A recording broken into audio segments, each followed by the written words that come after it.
To this session of PD in your PJs. This is focusing on Seesaw for technology coaches. So this is perfect if you are working with students in grades, K through 8 and beyond.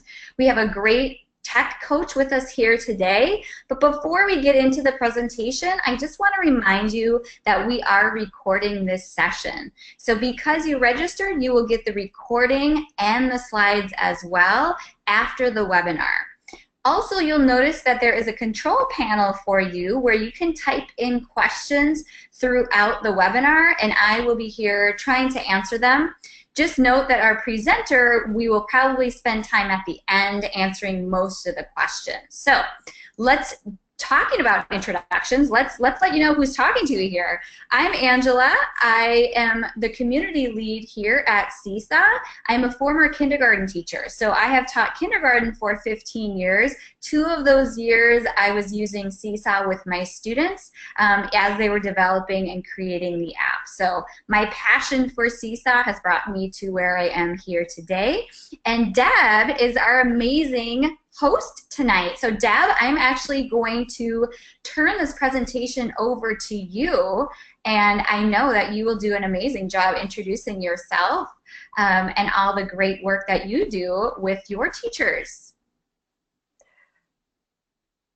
Thank you so much, Angela. I'm just checking to make sure, is my screen showing up? Yep, I see it. Looks great. Okay. Perfect, perfect.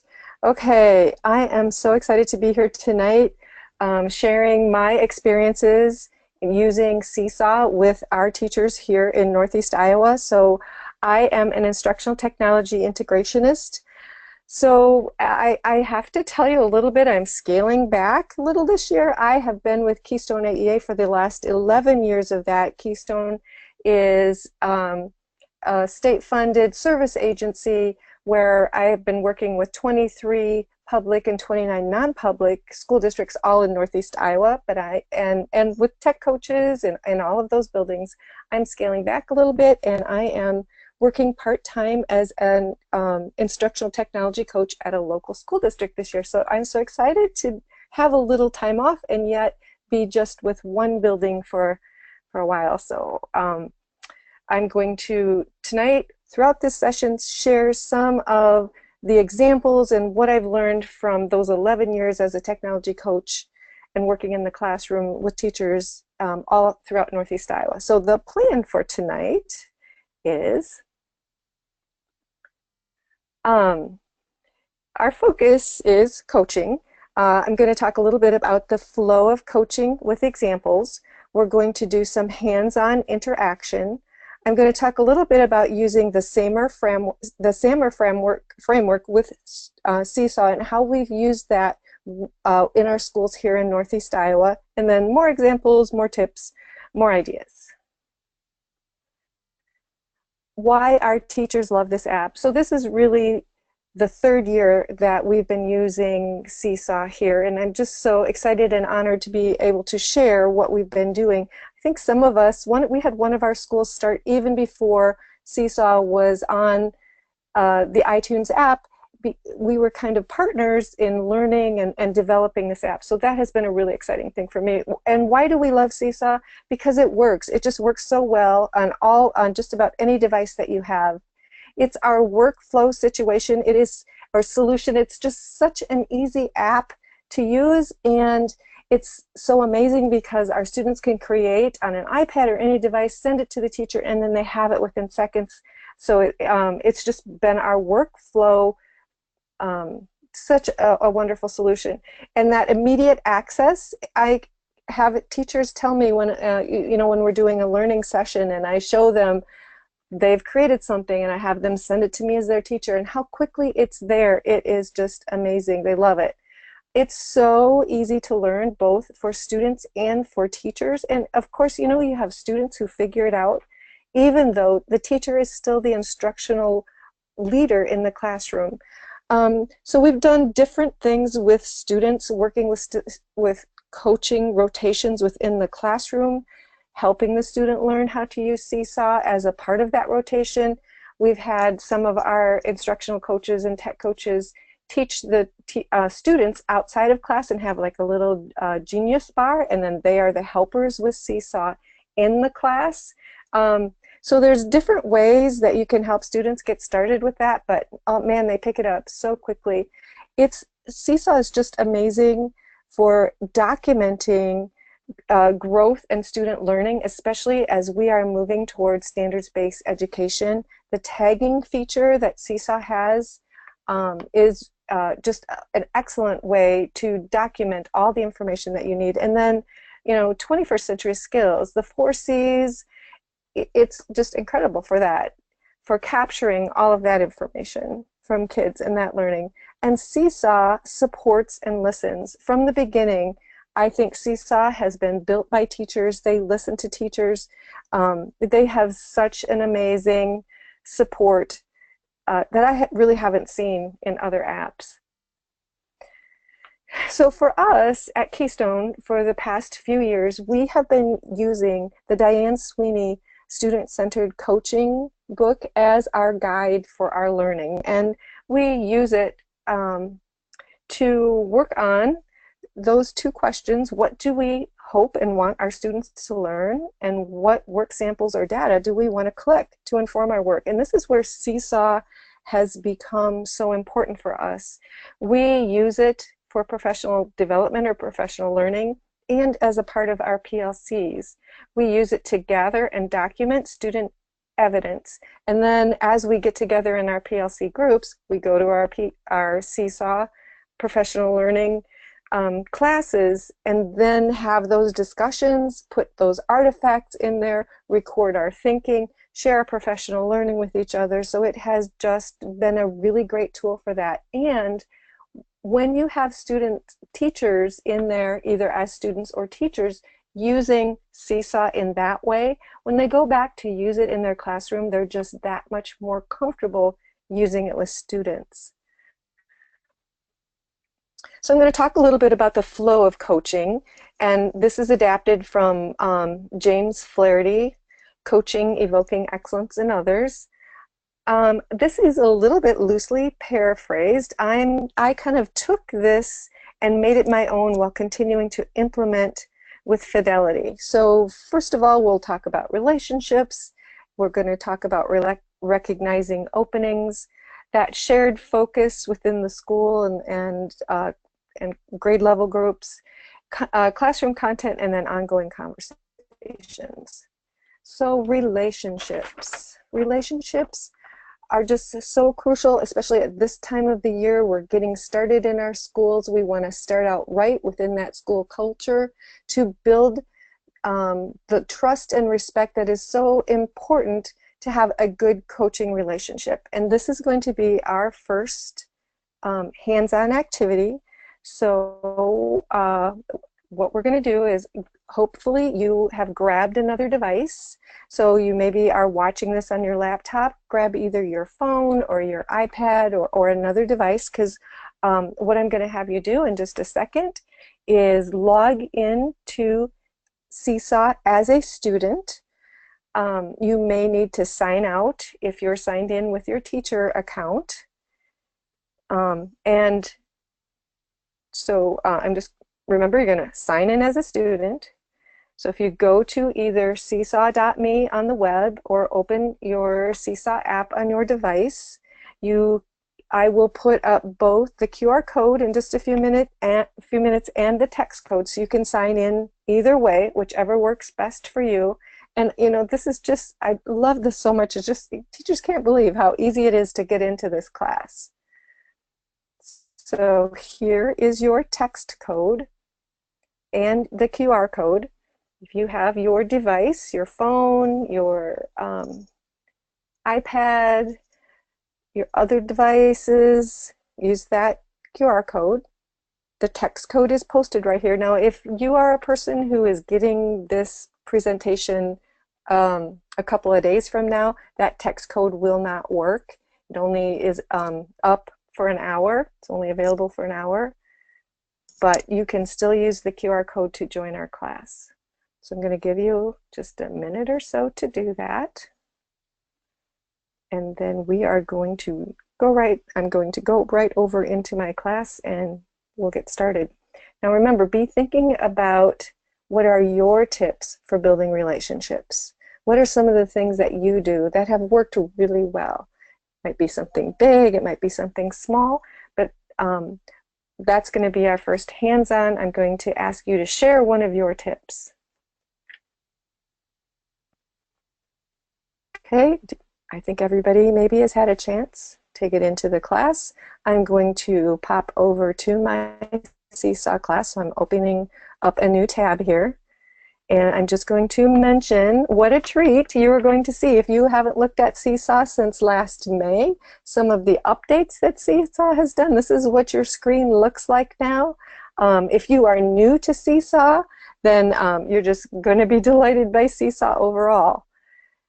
Just want to mention the student code section, if you want to, whenever you want to pop that up for your students, is down here now at the bottom. So there's that QR code again.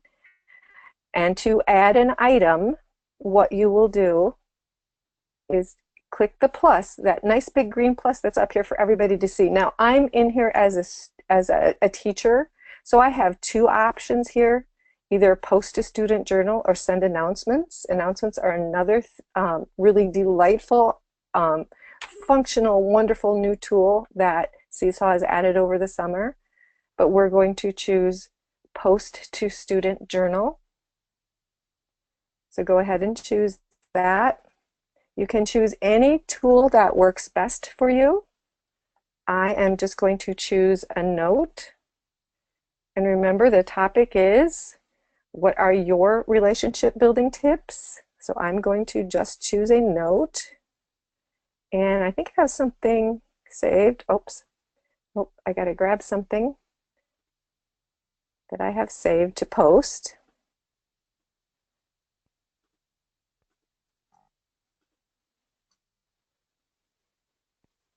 And this is my tip, and I'm just going to pop back to my slides for just a minute. So you're in the class.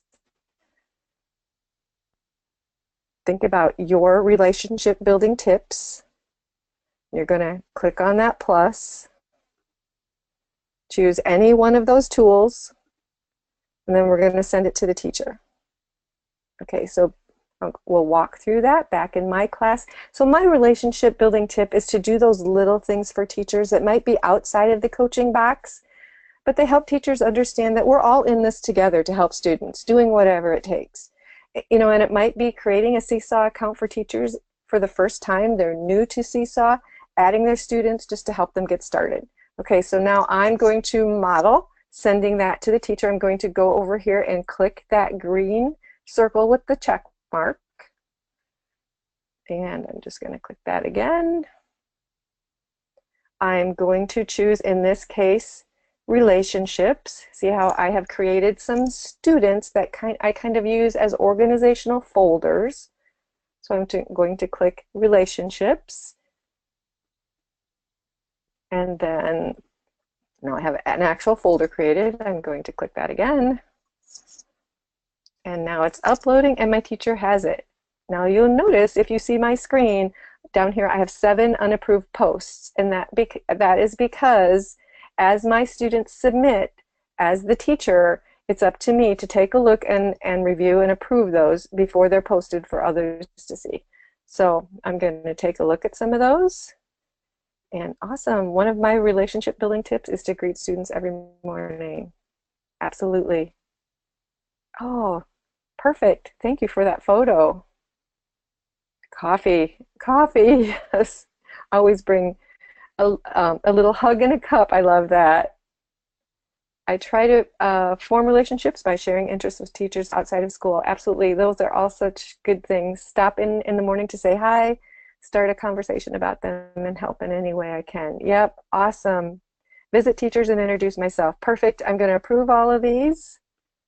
And as more come in, I'll approve those as well. So they will all be showing up here soon. Here's 11 more. I'm going to approve those really, really quick.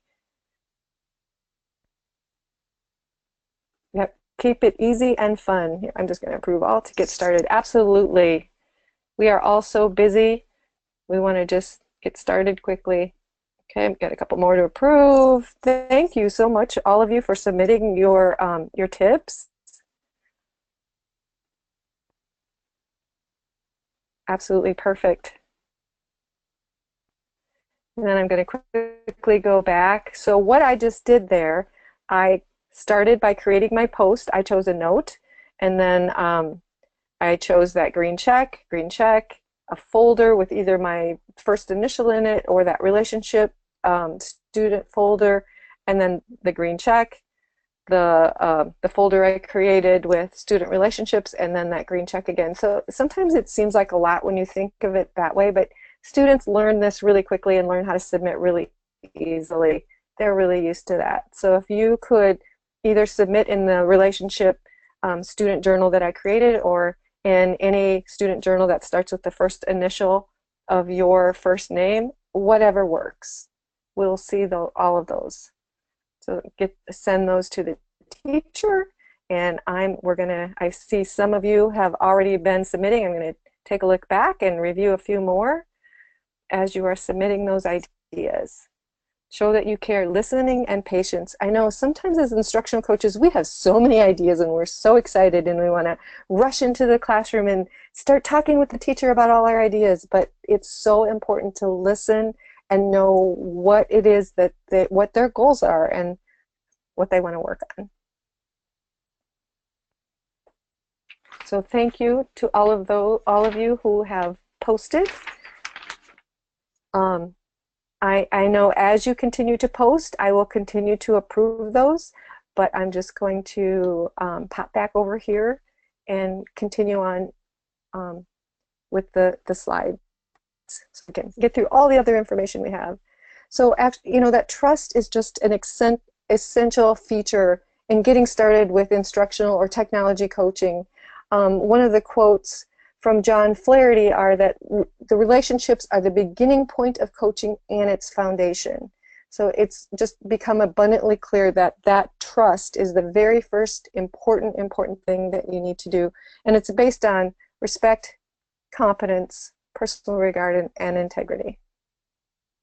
Okay, so thank you for all of those who are posting on that. I have a lot more to share with you. I'm going to just keep going for now.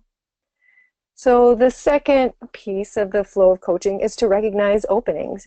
And in order to do that, you have to be open, you have to be available, you have to be in classrooms, you have to know what's going on, you have to be in the right place at the right time, and be aware of what the initiatives are in the buildings or the schools or the districts that you work with. And we're going to do a little example of that in a minute. Now, I do have a video here that tells you how to add links to Seesaw journals, because the next hands-on activity is going to be one where we're using a link. So I'm not going to show you how I created this, but this video will show you how I did it. Okay, so I was working with a teacher and she said, one of the things I would like to work on is my morning meeting. And what I would like to have my students do is come in every morning and share how they're feeling about the day, and then I'd like to collect that data, that graphing data, and use it to teach math. So you could use a site like Mentimeter, Poll Anywhere, Poll Everywhere, Google Forms, polling in Office 365, anything that works, but what we decided to do was use Mentimeter. So what I did is help her get the link, which she posted in Seesaw. So for the students, I'll tell you a little bit about how it works. So what she did in her student class is she has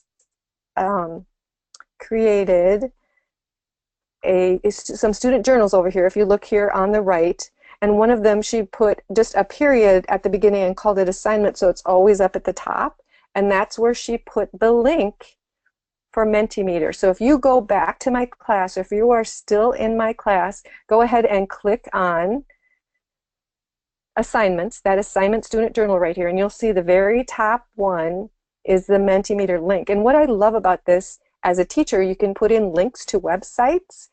What will happen is that the students can click on this, it will take them right to that site without having to type in that long URL. It's just a quick, easy way to get them to links.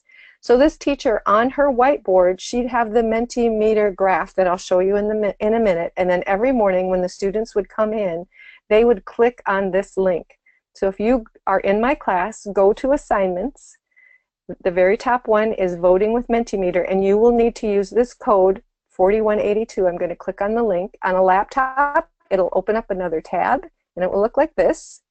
And then you're going to enter that 41 space 82. So 41 space 82 and submit. You'll see it will open up a poll for students to choose. And I'm going to say, I'm feeling happy tonight. Click submit. Meanwhile, on the teacher's whiteboard, what she had this graph open. And I see some of you are already voting. Awesome. And then every morning, that's what would be on the whiteboard. Students would come in, grab their iPads, they'd do their voting, and they'd say, oh, look how we're at today. We have 74% here. And, you know, so she then saved that data, and that's how they talked about graphing in their math class. And she said it's just been working great. She loves it. So thank you so much. You see how that works? And it's good to know that nobody's angry or sick tonight. A little bit hungry, so I'll keep going so we can get done and you can have a break for a snack. But thank you for being happy. So I'm going to go back to my slideshow. You see how that works? Yep. Mentimeter is an easy one to use, but use whatever works for you. So I'm going to give you another example of being kind of in the right place at the right time. I had a meeting with a teacher. In her classroom, we were going to talk about some instructional planning. She wasn't there, and I was just kind of wandering around the room looking at some of the things that she had been creating, and they had some amazing worm bins. All the kids were creating worm bins, and she said, you know, when she came in, I mentioned how awesome they were, and she said, you know, I've been really looking for a way to document the worm bins and to have students explain and share how they are growing and how their worms are growing and all of that information. And I said, oh my gosh, I have the perfect app for you. Let's get started with Seesaw, which is what we did. And here's an example of one of her students. They took a picture of the worm bin and explained the first part of how they created the bin and how they got the worms ready. And then as the project was moving on, she came back and said, okay, that was awesome, that's working really good. Now my students would like a way to create a poster to explain their scientific claim or argument about whatever they're learning. In this particular one, you could see it was an argument about plants. And I said, okay, let's do some app smashing.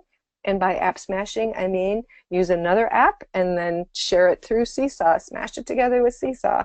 And we got started with Pic Collage Kids, another fantastic app where students were able to create and then share that information, and then they could put that up on the screen through the projector, and that's how kids used it as a presentation tool. That the students would get up, theirs would be up in Seesaw, and they'd explain what they posted and explain their scientific argument, which then led the kids to becoming Seesaw ambassadors by going to their social studies teacher and say, hey, you need to get started with Seesaw.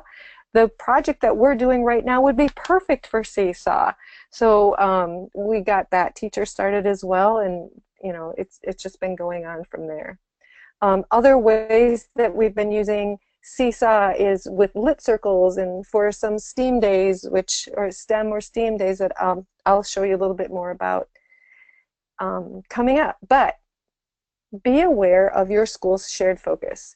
So as a professional development provider or instructional coach or instructional leader or tech coach, know what the school's initiatives are, know what teachers' goals are, and how that focus falls within what the school is doing.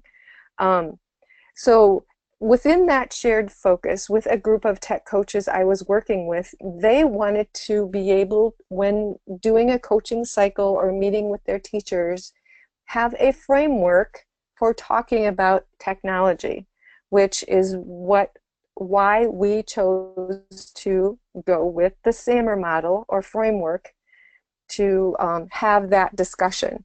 Now, we chose SAMR. You could also choose something like TPAC or RAT. There are there are other frameworks out there, whatever works for you. Just to tell you a little bit about SAMR, this is the framework where substitution is kind of the entry level with using technology in the classroom. And then the goal is to do some of that redefinition where the tech allows for the creation of new tasks that are previously inconceivable. So this was originally developed by Dr. Ruben Pentadura. It's been around for a while. This was the framework we chose because we thought this was one that students or teachers could quickly understand, and we could use it to more effectively promote 21st century skills, the 4 C's of collaboration, creativity, communication, and critical thinking, and then make those connections to Bloom's by using this. And Seesaw is such a perfect tool for this. I'll explain in just a minute how we're doing that. But I also think it's important whenever you're talking about something like this, a framework like this, is to mention that the intent of SAMR is not to evaluate, to say, oh, you teachers, you're not doing redefinition. That's not it at all. But to support educators in visualizing how technology can be integrated and how it can transform. You know, it just gives everybody a common language. Each classroom is different. Every teacher's in a little bit of a different place. However, it is not excuse for not using technology by saying, oh, this isn't redefinition, so I'm not going to do it. You have to start somewhere. Engagement is huge, as well as the communication factor. And I just want to give a little shout out to Lisa Johnson, Tech Chef. This is a quote from her. So thank you, Lisa, for sharing that with us. Okay, so this is the example that this is what we did using SAMR with a classroom. This was at the beginning of the year last year, and what this particular principal, the focus at the school was on writing. They were using the 6 traits. What the teacher or what the principal wanted all the teachers to do was to collect writing samples from all of the students from the year before and pass them on to the next higher grade level teacher. So the new teacher, he or she, would have a writing sample from all the kids starting at the beginning of the year, and we were going to use Seesaw as our tool to do this. So what we did was we grabbed rubrics for all of the writing samples, the rubrics that the teachers used. We added those to Seesaw. The one you're seeing kind of in the background here is the 2nd grade one. And then we asked teachers to come to a professional learning session, a professional development session, bringing a piece of writing with them. And part of the goal was also to start getting students doing some peer editing. So we had the teachers join as students, and in their own classrooms as teachers, we had them do some practicing. And this was the first assignment. It was using a student example, so the teacher took a picture of a piece of student writing, and the first assignment was using 2 likes and a wish for that writing sample. Create a voice comment and share that with your students. So I'm going to go over to my Seesaw class. Oops, I have something here to approve, and I'm going to do that really quick, and I'll show you what that may have looked like. Oh, do emails get delivered on Sundays? Yes, building trust. I love this. I'm just going to quickly go back here. Building trust by letting know you don't have to be the expert in their notes to be absolutely perfect. Thanks you for sharing that. Okay, I'm going to go back here to examples or assignments. So assignments. I have lots of examples for you to look at, but in assignments, here's your first assignment. If you choose to do it, I'm going to scroll down just a little bit to assignment 1. So their first assignment was 2 likes and a wish. What they were supposed to do was enter a voice comment for that. So mine is not the best example, but I'll show you what that might look like. I'm going to click on the record my voice and click on the button to record. Okay, it's recording right away. So I'm going to say to the student, you know, I really like your topic sentence. You did a perfect job with that. And I really like that you have more than 5 details about the topic in your writing. But I wish that you would pay more attention to some of the words that you have as you're writing. There are some of them that need capitalization and plural endings. So please take a look at those. So this is not perfect by any means, but just an example of how you can use 2 likes and a wish. So I'm going to save that. And then when the first time your students come into your class, or as you are working throughout the year, they can come in and listen to your writing or listen to your voice, helping them understand better how to make their writing better. So that was their first example. We had teachers do that, practice that, and then we said to them, okay, so where does this fit on that SAMR framework? And had a discussion on that. And they, you know, really did a lot of discussion and deep thinking. And then we tried to ramp it up a little bit. So the next assignment was kind of the same thing. Use 2 likes and a wish, but this time click on the 3 dots to copy and edit. And as you're using your voice comment, also in the drawing itself, circle the words, indicate the pieces that you're talking about, underline the things you would like students to choose, and then save that. And then we said, okay, where does that fit on the SAMR framework? Does that bump it up a little bit? So it's the same basic thing, but just using the technology to do something that you maybe couldn't have done before. Combine that voice recording with indications on the writing piece itself. Does this change anything? Does this help students? So that was our second piece. Then the third piece of that was, this time the teacher is going to make a copy of that piece of writing or take a picture of it, use record and draw to record guidance and instruction in much more detail so that it could be part of a flipped instruction, or it could be recorded during a live conference, and then the student can go back to their desk. They can play that over again as they're making corrections or thinking about what changes they need to make. And as I was thinking about that, an example in real life was, I'll just tell you, my dog had a spot on her leg. I had to take her to the vet in the morning, drop her off. They needed to remove it and do a biopsy on it. And about halfway through the day, the vet called in and said, oh, she did really well. Here's what I want you to do for the next couple days. Unwrap it, leave it wrapped for a couple of days, and then unwrap it, and I'm going to give you some medication that you're going to give her in the morning and the evening. Then my husband picked up our dog, got home, and he's telling me, yeah, the vet said to unwrap it tonight, and then these are the pills we give her. And I'm like, oh my gosh, you know, as a teacher, we tell our students, we give our students information that we maybe have been teaching for 10, 15, 25 years, and we've been saying it a lot. But on the student side, just like me as the pet mother with the vet, I'm like, now what did she say again? And I was thinking, oh, if that vet had just recorded that in Seesaw, I could go in and listen to that again and play it over again so I would know exactly what to do. So this is how we really think that Seesaw just goes right to redefinition on that SAMR scale, because it gives students the ability to learn, to listen, to document, to come back, to listen to it again as many times as they need in order to really facilitate that learning. And I hope that makes sense and resonates with you as well.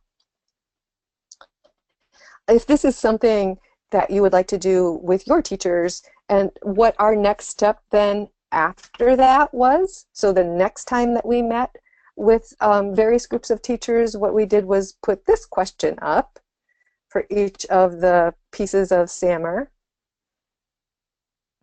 And then in our Seesaw class that we were using for professional development, we found a bunch of different examples of how you could use Seesaw, and we created grade band student portfolios and put those ideas, those lesson links, into those grade band levels. And then teachers' tasks were in their groups, in their grade level groups, were to look at those examples and then comment on what you think, where you think that fit on the SAMR framework. And for example, you can see here, here was one of them. This was a history activity, and then you see how the teachers commented. And there was a lot of discussion. People, it was really, really good. We loved it. So here is one example. I'm just going to go to the next one here. This is an example where students went on a field trip. They came back and made a poster about their field trip, and then kids, the students, had the discussion in Seesaw about what they saw. So they were doing writing, they were reflecting, and this is another one. Now, how are we using Seesaw, and where does this fit on the SAMR framework? Is this something that would work in your classroom? So we're extending the learning by asking students to reflect on an experience.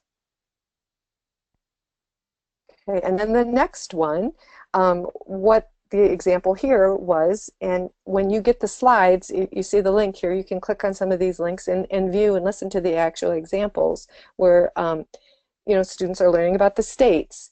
Each one of them was given a different state, and their job was to like create a little commercial for why you should visit that state. And this particular one is why you should visit Iowa.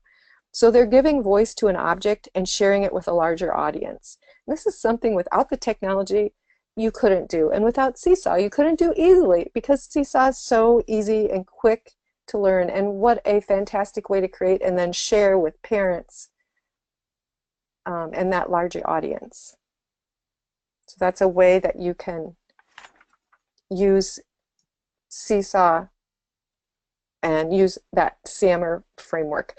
I would love to play those examples, but they just don't play very well in a situation like this. So when you get those, when you get the video or the links, and I will also share with Angela the links for this Google presentation, you can go in and click on those and listen and yourself.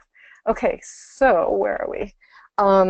Part 4 is knowing classroom content. So it's so important as an instructional leader, as an instructional coach, as a tech coach, to be aware of standards, to be aware of the goals and what is happening in those classrooms, so that you can suggest ways to make their jobs easier. And actually that's what I had one of the teachers say to me where I was working as an instructional coach. She said, you know, at first I thought, oh, this is, she was really kind of leery about the whole thing, but she said, what I realized is you make my job easier.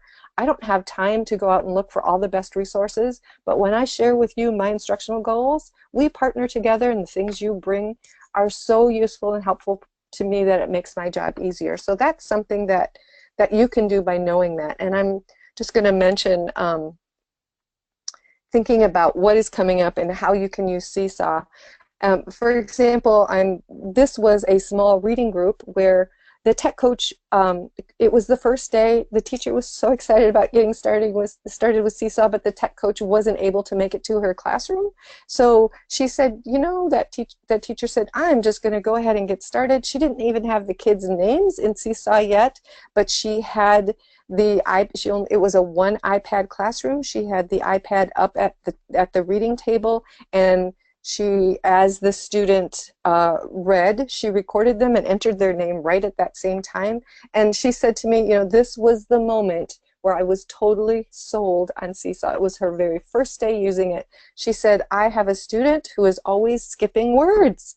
She's always skipping the words the and other little words, and I've said it to her so many times. She said, you know, I recorded that student reading, played it back to her, and the first thing she said to me was, oh, I'm skipping words. And she said that was it. Seesaw is the best tool for my classroom. So here's an example of a student reading. And actually, this was the one she used. So, you know, think about how you could use that in the classroom. Now, our schools in Iowa are heavily invested in fluency assessment. It's part of our differentiated accountability goals, and it's something that we really focus on. So what we have been doing is using Seesaw and recording with partners, using it as an accountability piece during reading rotation times. We model with students, we read the words, or read and records, and it's just been working really well for kids then to listen to themselves reading. There's a lot of research out there around how as students listen to themselves read and hear models of good fluent reading, that helps them develop even better. And I also want to mention, consider using as an alternative assessment. Now in Iowa, what the alternative assessment is for special ed students who don't take the regular assessment. The reason I mention that and why Seesaw is such a perfect tool for that is I had a teacher come up to me and say, oh, I wanted to, I'm having problems with my iPad. It just won't work at all. And I realized she had so many videos on her iPad that it wouldn't work. It was just full. Now and she was recording for the alternative assessment. For that assessment, our teachers need to record video clips of students meeting standards, as well as take pictures and provide written pieces. So I said, use Seesaw, it's perfect. She's recording all of her the video that's needed, and then when the time comes when she has to submit that to the state, everything's there at one place. She can grab it and send it. So it's just working perfectly. That's something that you can think about. Here's an example of a music self-assessment. Usually our music teachers have so many kids, they're working with so many kids, and this is the standard assessment that they want all of their students to do. You can, when you get the slideshow, you can listen to an example of how they are doing that the students can self-assess through Seesaw and sing and record, and it's just perfect. So take a look at that. Okay, and then the role of data. One of the things we do so much now as coaches, as teachers, is collect data so that we make sure that we have a correct understanding in where our students are at and what they're doing. So Keystone and all of our AEAs in Iowa purchased something called Clarity by Bright Bites for all of our students. And what it is, it's an online program that helps schools determine the impact of technology on student learning. So we were looking at this data, and this is our Keystone aggregate data, and we noticed that in 2014, so I'm just going to show you here, notice the blue is easy and yellow is impossible. So here in 2013, 2014, this is where our students were. 50% said it's impossible for me to record and edit video. And then look at 2014, 2015, see where that goes. Right down here to 2015, 2016, where students are all of a sudden saying, it's easy.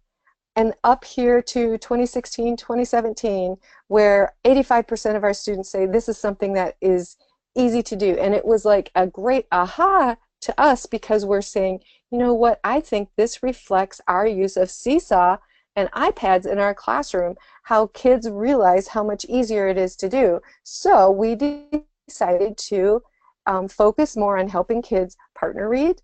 One partner records, the other partner reads, and really empowering kids to use Seesaw and use the tools in it to really document and capture their own learning. They can do this. It's been working well. So that's something to keep in mind, and we had the data to back it up.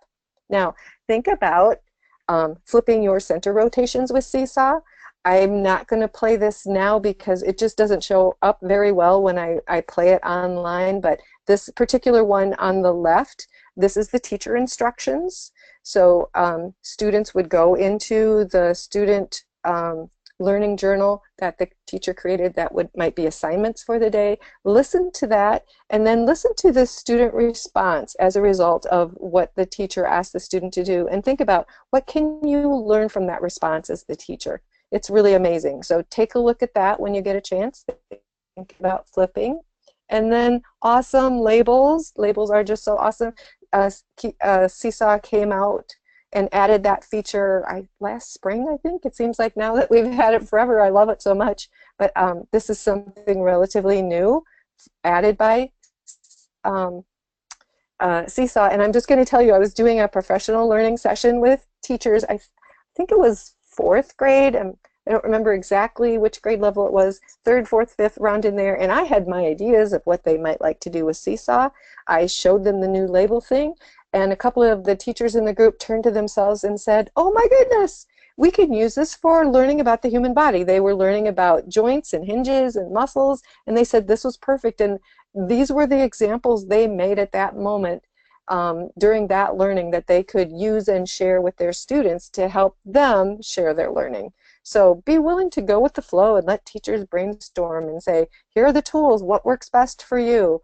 And like I said, this is what teachers came up with. Other ideas for using labels in the classroom. Create a math problem with emojis. And these examples are all, if you go to my Seesaw class and look at the examples, you can go there and try this out, make a copy and do it yourself. Here's another example. First copy and edit, and then move these 3 or 4 labels to put the events in order. Use, and here are other examples over here as well. We had another way to use Seesaw. You click this link, you'll hear the alphabet countdown where students were counting down the alphabet. We had a special ed teacher who was helping her student learn a new sign every day, and then videotaping the student doing that sign and then sending that home to parents, so parents could learn sign language along with their student as well. And then you see self-formative assessment. Just ask students to create a little note. All I know about, in this case, Iowa history. And then that's a great tool as well. So copy and edit. I just mentioned that a minute ago. Here's one example. Copy and edit allows students to copy and add to the doc and post. However, you have to make sure that you as a teacher, you turn it on in the settings. And then what students do is they click the 3 dots, go to copy and edit. Here's an example of something that they could work on, and that is in my class. I'll show you where it is in a minute. Now I'm just going to tell you how we used it. So I was working with a group of teachers and with the tech coach at that school, and the tech coach says, "Oh, okay, here are the units and the things that are coming up." We created these documents to have the teachers practice as a student with ideas for how they could use Seesaw in their upcoming units. And you'll notice they have a mix of either iPad or laptop. If you want to have access to these, this tiny URL right here will take you to a Google folder with all of the ones we've created. All you have to do within that folder is go to File and choose Make a Copy, make it your own, use it however you would want to, and here's the example. Now, if you're in my Seesaw class, I will show you, so I just flipped over to my class, how to find those. If you go to Examples, just going to click on the Examples student journal over here on the right, and scroll down, you'll see a bunch of examples I put here. Here's that peanut butter and jelly one. So try clicking on those 3 dots, copy and edit, try it out, see how it works. Here's some more examples. Here's the formative assessment one. Got a lot of them in here for you to try. I think the label one is coming up down here. So check it out. Try it, see what you think.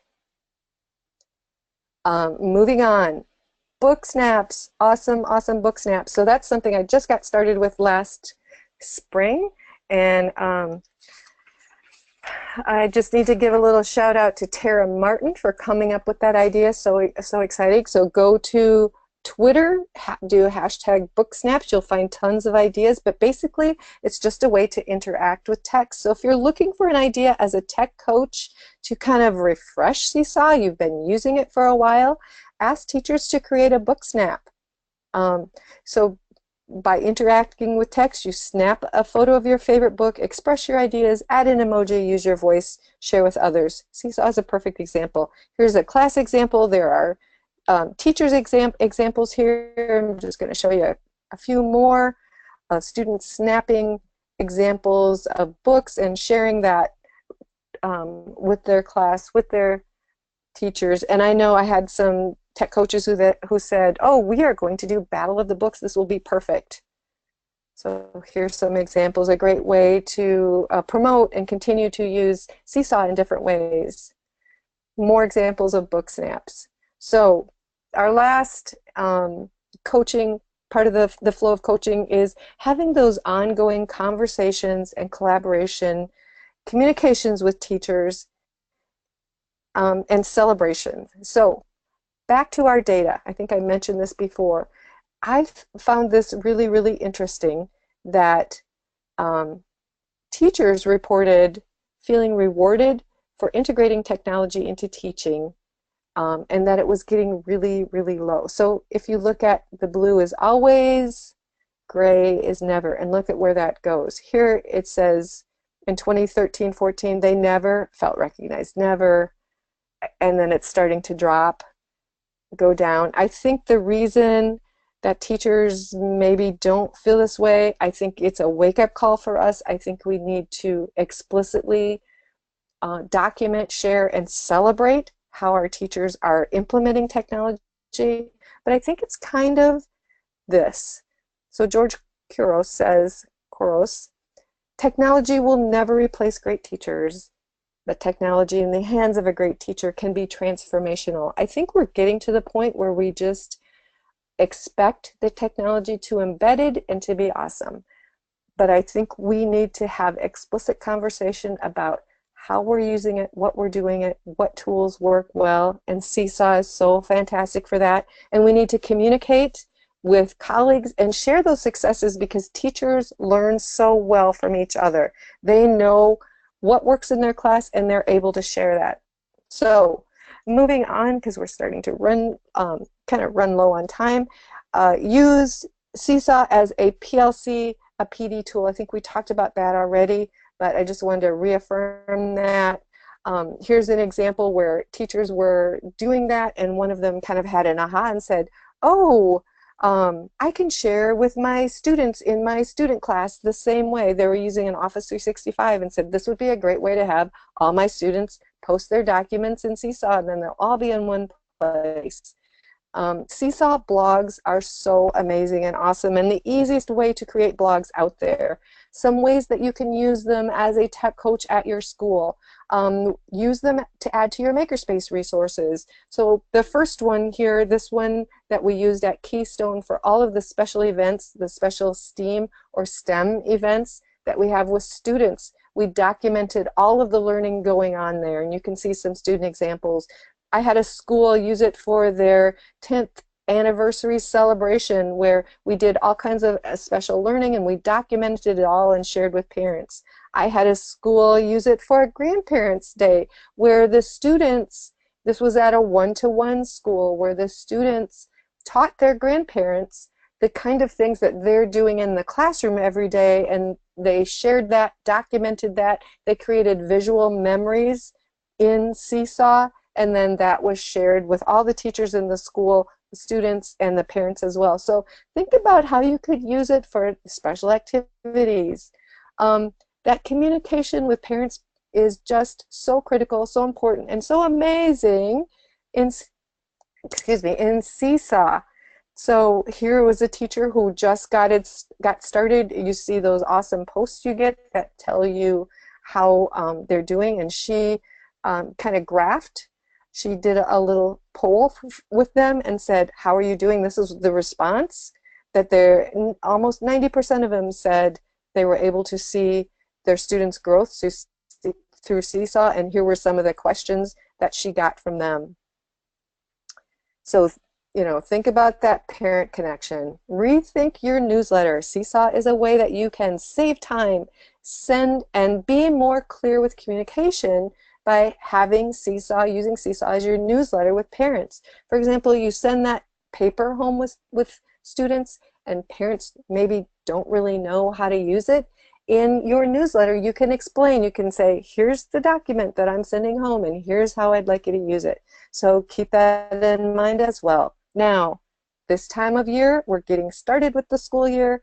Some thoughts about getting started with Seesaw and how to start right at the beginning of the year.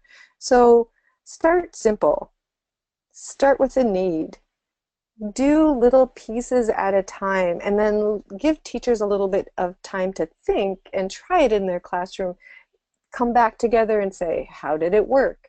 What ideas do you have? What did the students think? What were some of the ideas students had? What is coming up in your classroom? What else can I do to help you? And emphasize, you know, Seesaw really is an awesome time saver. There's so many ways that you can use Seesaw in that way. So I know we've been going through a lot of stuff really quickly. For newbies getting started with Seesaw, maybe just say to them, why don't you just start taking some pictures and documenting learning. Everybody's just so busy that just setting a goal with your teachers and saying, just try it for one thing and see how it works is a great way to get started. And then be sure to listen and observe, see what they've been doing, and ask them what their thoughts are. Now, I know some of our schools who are getting started at the beginning of the year, right at the very first open house, they have a Seesaw scavenger hunt where the student helps their parent find all of the things listed in Seesaw and show them how to do it. Or they create that QR code. They create a little All About Me video and post the QR code created from that on the student's locker, and then the student helps their parent scan that code and listen to what they created. So great ways to get started.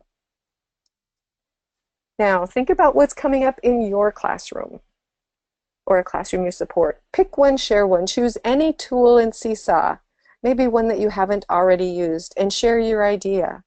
What are you doing to unlock, how are you using Seesaw to unlock learning in your classroom? Here's that code.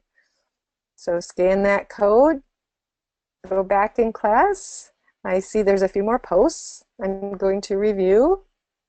We are getting close to running out of time. So think about what questions you have as I'm approving these in our classroom. Yeah, I'm just going to interject and encourage people to ask questions if they want to take questions in right now as you're adding maybe your last post to Seesaw, but this is your chance to type in questions. If you really want to know Deb's advice about anything, you can type it in and I'll ask the question to her in this presentation here before we say goodbye. Yes, thank you so much. I hope you have learned like one new thing. If you really don't know how you're going to use Seesaw in the next couple of days, maybe give me a little feedback. Open up the drawing tool and draw me a little happy smiley face saying, this is something I learned. I would really appreciate that. I would really appreciate your feedback. So as you're doing that and thinking about your questions, you can post them right in Seesaw or on the chat on the side, in the GoToMeeting side. Think about, oh, here are some resources that I just want to share with you. Here's an interactive presentation you can use. Check out the Seesaw ideas. The Seesaw YouTube channel is fantastic. It has so many of the past PD in your PJs Seesaw webinars that you can go back and look at. And sometimes we kind of assign some of those to PLC times for teachers to listen to watch and get some ideas, especially at their grade level. Teachers really like seeing things right at their grade level with things that they're working on. And Angela has a Seesaw Teachers Facebook page, which is awesome. There's so many teachers on it sharing such great ideas. If you're not part of that, you may want to join that. And the Seesaw Help Center. So Angela, I know that Seesaw Help Center was kind of renovated over the summer. Is there anything you want to add about that? Yeah. So we have our Seesaw Help Center, which is at help.seesaw.me, but we actually have a separate site now as well called ideas.seesaw.me, and that's where you're actually going to find a lot of content related to implementing Seesaw or ideas from other teachers or student challenges and all sorts of goodies like that. So that's all at ideas.seesaw.me. help.seesaw.me is really your place to get kind of the support you need, maybe getting set up with Seesaw or watching quick tutorial videos or getting, fast questions answered. So there are two different sites, but you will find both of them if you start at help.seesaw.me. We've got a couple questions here, Deb, for you before we say goodbye. Larissa wants to know, teachers are so busy right now. How do you get them to your PD? Well, most of it is scheduled PD. Yeah. We have met with the principal. We know what the building goals are. We have time at the beginning of the year. It's been scheduled. Once we do a scheduled PD, and I'm in buildings and in classrooms, then what we do is try to meet with groups, and we often offer food. Food is a huge incentive. That's a great way to get teachers in, and we keep it short. We say, oh, we're just going to spend 10 minutes on Seesaw. We're going to talk about this one thing. Let's meet here. We're going to have some food, and that's one way to really entice teachers and get them in. Talk about one topic, keep it short, and offer food. Those are my best suggestions. Love it. Love it. Allison wants to know, how simple should I keep the scavenger hunt for parents or students for back to school night? Well, it's going to depend on your students. It's going to depend on how comfortable they are. This is, how much time you have to help them get started with Seesaw before the back to school night. I guess I tend, because that can be chaotic, I tend to keep it to 1 or 2 or 3 things is what most teachers say work best. One thing that's always fun is just have students create a little video with their parents, do a little selfie with the family, and just say hi to the rest of the class, and maybe share one fun thing that they're looking forward to for the school year. So keep it fairly. I was talking with a teacher about this earlier this week, and I think, as you're saying, that's a really busy time if they're just stopping in for the first time. So I even suggested to maybe, have the family potentially take a picture, and then even later adding that to Seesaw, just because if they've never used Seesaw, maybe that super busy environment is not the best kind of launching point if they're not already used to using Seesaw. So that's one of the suggestions I would give too. And go ahead. Sorry. Well, some of it is just the student showing how they log on, they find their folder, they make the video, they scan a QR code, and that's it. For sure. Yep. Yep. Love that idea. So Deb, I know it would love to answer any other questions that you have, but we're out of time here tonight. So what I'm going to do is I'm going to make sure to email you this presentation and also the recording as well, which has Deb's contact info if you want to connect with her on Twitter. That would be a great place to find her. And of course, if you have questions too, we're at Seesaw on Twitter as well. But Deb, thanks for sharing all of your amazing ideas. Oh, thank you, and thank you. I just want to tell everyone at Seesaw, thank you for developing such a wonderful learning tool. It has been a game changer. Thank you. We love it. And I also want people to know that we have a survey that will pop up here at the end of the webinar, and we would love for you to take the survey really quickly. That's how we draw each week for someone to win a Seesaw t-shirt for coming to our webinars, but it also gives us feedback about what you want to see in upcoming webinars and how this webinar went for you. So thanks everyone for coming today. Yes, thank you.